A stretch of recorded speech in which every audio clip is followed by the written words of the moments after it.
اس کی آپ سمجھیں کہ اسمبلنگ ہو رہی ہے. ہم سارا اس کا را مٹیریل باہر سے منگاتے ہیں اور یہاں پہ ہم دوائی بناتے ہیں. اب اس پالیسی میں ہم نے را مٹیریل خود بنانے کا جو ہے وہ ایک قدم اٹھایا ہے کہ یہ جو ساری یہاں پہ دوائیاں فارماسیوٹیکل انڈسٹری نے پچھلے 3.5 سالوں میں بہت ترقی کی ہے. اس کے اوپر بھی ایک پوری پریزنٹیشن میں آپ کو دوں گا. لیکن یہ ایک اب ہم نے ایک نیا سٹیپ یہ لیا ہے کہ را مٹیریلز فارماسیوٹیکل کے پاکستان میں بنے اور اس کے لیے یہ نئی پالیسی جو ہے وہ لائے گئے. ایک اور بہت ہی بڑے فیصلے میں ہم نے فیصلہ کیا ہے کہ اوورسیز پاکستانیز جو کہ پی ٹی آئی کی ایک بہت اہم سپورٹ بیس ہے اور ہم اوورسیز پاکستانیز کے مفاد کے لیے ان کے فائدے کے لیے ہر وقت کچھ نہ کچھ سوچتے ہیں کرتے ہیں. اسی روایت کو برقرار رکھتے ہوئے ہم نے اوورسیز پاکستانیز کے لیے ایک سپریٹ عدالتی نظام وضع کرنے جو ہے اس کی منظوری دی ہے. اس نظام کے تحت جو اوورسیز پاکستانیز کے مقدمات ہیں وہ سمری ٹرائل کے طور کے اوپر جو ہے وہ سنے جائیں گے. اور اسلام آباد کا جو ایکٹ ہے وہ آج کابینہ نے بنا کے بھیج دیا ہے سی سی آئی کو, اور اس کے ساتھ خیبر پختونخوا اور پنجاب بھی یہی قوانین جو ہیں وہ لے کے آئیں گے, جس کے بعد ہمارے پنجاب کے پی اور اسلام آباد جو جہاں پہ پی ٹی آئی کی گورنمنٹس ہیں, اسی کو ہم کشمیر اور گلگت بلتستان میں بھی کریں گے. وہاں پہ اوورسیز پاکستانیز کے لیے ایک سپریٹ عدالتیں جو ہیں وہ ہوں گی جو سمری کی ٹرائل کی بنیاد کے اوپر کیسز کے فیصلے جو ہیں وہ کریں گی. اصولی طور کے اوپر تو جوڈیشری جو ہے وہ اگر دیکھے تو اس طرح کے مقدمات جو ہیں وہ ہر شہری ہی کا حق ہے کہ وہ جلدی ہوں, لیکن چونکہ یہاں پہ تھوڑا اوورسیز پاکستانیز باہر سے انویسٹمنٹ کر کے آتے ہیں لگاتے ہیں, اتنا عرصہ یہاں رہ نہیں سکتے, ان کی مجبوریاں ذرا زیادہ ہیں, تو ان کے لیے یہ جو ہے وہ کیا گیا ہے کہ اس کو ہم کیسے لے کریں. کابینہ نے بسکا بلاک میں چائنا زنہوا آئل کے جو ورکنگ انٹرسٹ اینڈ آپریشن شپ کا 33.5% حصہ پاکستان پیٹرولیم لمیٹڈ کو منتقل کرنے کا منظوری جو ہے وہ دی ہے. پیٹرولیم منسٹر نے یہ بتایا ہے کہ یہ بڑا ایک پیٹرول کے حوالے سے فرٹائل ایریا ہے, اور ہمارا خیال ہے کہ جو اس کے اوپر اس وقت کام ہو رہا ہے وہ غیر تسلی بخش ہے, لہٰذا اس کا بڑا حصہ پاکستان پیٹرولیم کو دیا گیا ہے کہ وہ خود ایک ایکسپلوریشن کی وہاں پہ کوشش جو ہے وہ کرے. بریگیڈیئر ریٹائرڈ توفیق احمد صاحب کو MP1 اسکیل میں director general national institute of electronics کے عہدے پر تعینات کیا گیا ہے. NI national institute of electronics بہت ہی اہم ادارہ ہے وزارت سائنس کا. مجھے امید ہے کہ اس سے ایک بہت بڑا جو تبدیلی ہے وہ اس میں آ سکے گی. نیشنل اکنامک کونسل کی سالانہ رپورٹ 2020-21 جو ہے وہ پیش کی گئی ہے. اس کے بعد کابینہ نے کمیٹی برائے ٹرانسپورٹ اینڈ لاجسٹک کے 27 جنوری 2022 کے منعقدہ اجلاس میں لیے گئے فیصلوں کی توثیق کی ہے. اس میں سب سے امپورٹنٹ جو Karachi port trust Pipri dedicated freight corridor ہے منسٹری آف ریلویز کا, یہ جو ریلوے ہے یہ ایک کراچی کے لیے اور پورٹ کے لیے گیم چینجر پروجیکٹ ہے, جس کے بعد ایک ریلوے کو ایکسیس ہو جائے گا پورا. ایک تو یہ کہ وہ پورٹ کے اندر تک جا سکیں گے, اور دوسرا ایک یہ جو ہمارے وہاں پہ کنٹینرز ہیں ان کو سٹور کرنے کے لیے ایک پورا نیا پروجیکٹ جو ہے وہ بنائیں گے. گیم چینجر پروجیکٹ ہے ریلوے کا اور منسٹری آف میری ٹائم کا, جو کراچی بندرگاہ کو ایک بالکل بدل کے رہ جائے گا. ادارہ جاتی اصلاحات کمیٹی یعنی کیبنٹ کمیٹی اور انسٹیٹیوشنل ریفارمز کے 5 اور 12 جنوری کے منعقدہ اجلاسوں میں لیے گئے فیصلوں کی توثیق کی گئی ہے. اس میں جو مرجر ہوگا جو IFC ہے یعنی انڈسٹری فیسیلیٹیشن سینٹر, اس کو پاکستان انڈسٹریل ڈیولپمنٹ کارپوریشن میں مرج کر دیا گیا ہے اور ministries of industries and production میں اس کو ڈال دیا گیا ہے. اسی طرح سے جو شوگر ایڈوائزری بورڈ ہے اس کو ابھی اس کے اوپر حتمی فیصلہ نہیں ہوا, بہرحال اگلی دفعہ آئے گا تو دیکھیں گے.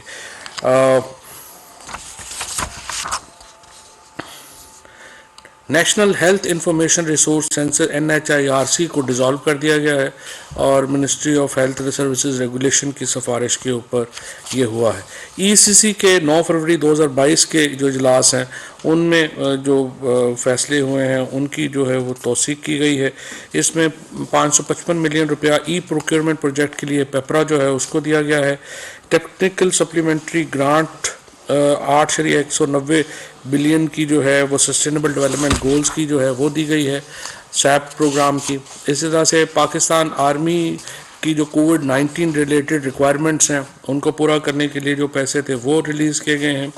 اسی طریقے سے جو آج کابینہ نے 15% جو سیلری ان کو انکریز کی تھی پرائم منسٹر صاحب نے بلوچستان میں اعلان کیا تھا منظوری دی ہے. اور اسی طریقے سے جو وفاقی حکومت کی 1 تا 19 تک کے ملازمین ہیں ان کے لیے بھی 15% ڈسپیرٹی ریڈکشن الاؤنس جو ہے وہ اپروو کیا گیا ہے. یہ تھے جی آج کے معاملات. جناب صاحب نوید حکومت آج نیوز سے یہ بتائیے گا کہ کابینہ نے آج کوئی پیٹرولیم اسمبلی کے اوپر بھی کوئی غور کیا ہے کہ پیٹرولیم بڑھے گی کم ہوگی قیمت اس حوالے سے کچھ بتائیں گے آج کیا ہوگا؟ یہ کابینہ کا فیصلہ نہیں ہوتا. یہ فیصلہ جو ہے یہ تو جو ہے وہ ایک فائنانس منسٹری کا فیصلہ ہوتا ہے. لیکن جو اس وقت حالات ہیں اس میں ظاہر ہے کہ اس کے علاوہ کیا چارہ ہوگا کہ آپ پیٹرول کی قیمت جو ہے وہ بڑھائیں گے. اس میں دیکھیں تیل ہمارے ہاں تو ظاہر ہے ہم تو نہیں ہمارے ہاں پروڈیوس تو نہیں ہوتا. یہ تو دنیا میں پروڈیوس ہو رہا ہے. اس وقت جو حالات چل رہے ہیں یوکرین میں اور دنیا آپ دیکھیں کس طرح سے ایک دوسرے کے حالات کو متاثر کرتی ہے کہ یوکرین کے اور جو اس وقت یورپ میں اور جو ٹینشن بنی ہوئی ہے امریکہ میں اس کی وجہ سے جو انٹرنیشنل پرائس ہے آپ کی تیل کی وہ شوٹ اپ ہو گئی ہے. اب اس میں ہم کتنی دیر جو ہے وہ روک سکتے ہیں. ہمارے ہاں تو بلینز آف روپیز ہمارے پاس تو ہے نہیں جو کہ ہم جو ہے روزانہ اس میں دے سکیں. تو ظاہر ہے قیمتیں بڑھیں گی اس میں کوئی شبہ نہیں.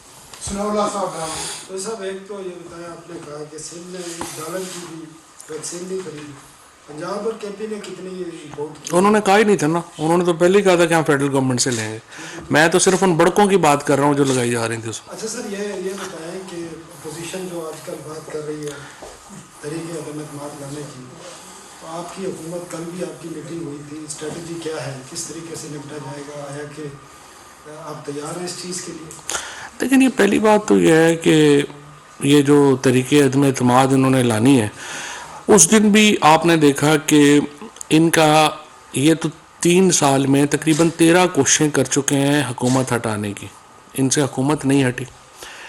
اب سوال یہ ہے کہ یہ جو فضل الرحمان صاحب ہیں یا بلاول صاحب ہیں یا مریم ہیں یا شہباز شریف صاحب ہیں اب آپ مجھے بتائیے کہ حکومت ہٹانے کی ان کی اس وقت ان میں سخت ہے. اس وقت تو یہ اپنے بوجھ کے تلے دبے ہوئے ہیں.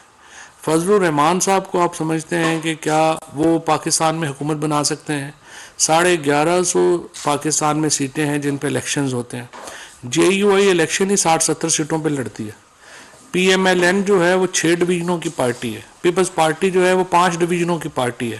اب یہ سارے جب ایک دوسرے کے ساتھ اکٹھے ہوتے ہیں تو پھر عمران خان کی بات آپ کو یاد آنی چاہیے کہ یہ سارے چور اکٹھے ہو جائیں گے. تو ان کا اکٹھے ہونے کا مقصد صرف ایک ہے وہ یہ کہ اپنے جو مقدمات ہیں جب بھی آپ شہباز شریف کا جو کیس ہے جس کے اوپر ابھی فروخ حبیب جو ہے وہ ریزولوشن بھی لے کے جا رہے ہیں نیشنل اسمبلی کے اجلاس میں کہ یہ اجلاس یہ جو کیس ہے اس کو لائیو دکھایا جائے تاکہ لوگ دیکھ سکیں کہ کس طرح سے چپڑاسی مقصود چپڑاسی جس کی تنخواہ بیچارے کی 20-25 ہزار ہے اس کے اکاؤنٹ سے 4 ارب روپیہ نکل آیا. مسرور احسن جو ہے جو 15,000-18,000 کا ملازم تھا اس کے اکاؤنٹ سے اربوں روپے نکل آئے. منظور پاپڑ جو والا جو پاپڑ بیچتا تھا اس کے اکاؤنٹ سے تاکہ یہ لوگ یہ ساری ایویڈنس جو ہے وہ خود دیکھ سکیں. یہ بڑا امپورٹنٹ ہے کہ یہ کیس جو ہے وہ چلے اور اسمبلی میں انشاءاللہ اس پہ بڑی بحث ہوگی اس بار کہ کیا ایسے مقدمات جو ہیں ان کو لائیو دکھانا چاہیے یا نہیں دکھانا چاہیے. اور میرا یہ خیال ہے کہ یہ اگر ان کیسز سے بچ گئے تو طریقے عدم اعتماد لائیں گے نا. فی الحال تو مجھے طریقے عدم اعتماد تو نظر نہیں آ رہی ہے. مجھے جیلیں نظر آ رہی ہیں جو ان سب کے لیے تیار ہیں. عمر جاوید صاحب دنیا نیوز سے سر دو سوال چھوٹے سر. ایک تو یہ کہ آپ کے جو اتحادی ہیں ایم کیو کے امین الحق صاحب انہوں نے ایک پروگرام میں کیٹیگوریکلی کہا کہ ہم نے جو دورے کیے تھے اپوزیشن سے یا سیاسی رہنماؤں سے ملے ہیں اس کا مقصد تھا کہ انہوں نے جو بلدیاتی بل پہ ہماری حمایت کی اس کا شکریہ ادا کرنا تھا. دوسرا کل مولانا صلاحی صاحب نے بڑا کیٹیگوریکلی کہہ دیا کہ ہم